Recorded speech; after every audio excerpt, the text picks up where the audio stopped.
गज़नवी मवदूद के सुल्तान की एहलिया, शायर सरदार की दुख्तर शहवर खातून और सूबेदार एमिर बौजान हमारे कबीले को अपनी आमद से मुशर्रफ कर रहे हैं। खुशामदीद। अल्लाह की रहमत हो आप पर खातून। खुशामदीद, खुशामदीद, खुशामदीद, खुशामदीद खातून, खुशामदीद, खुशामदीद।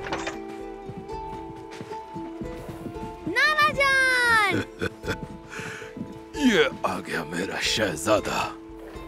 कितना बड़ा हो गया है ये माशाल्लाह। मामू जान।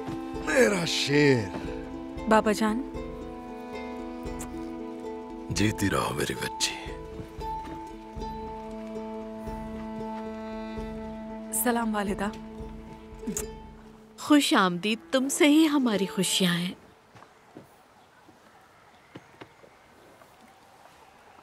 आप लोग ठीक है ना? ठीक है। आपको भी खुशामदीद एमीर बोजान।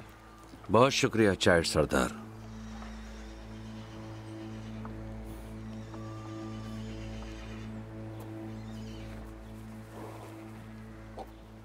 आपको पता है, जब हम यहाँ आ रहे थे ना तो रास्ते में हमने एक भेड़िया देखा। किस रंग का था वो बताओ? सफेद, काला या कथई? काले रंग का था वो।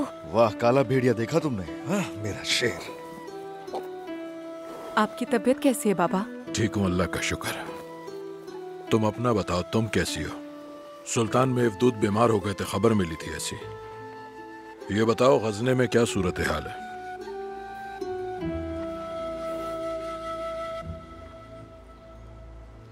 पहले अंदर चलें, फिर बात करते हैं।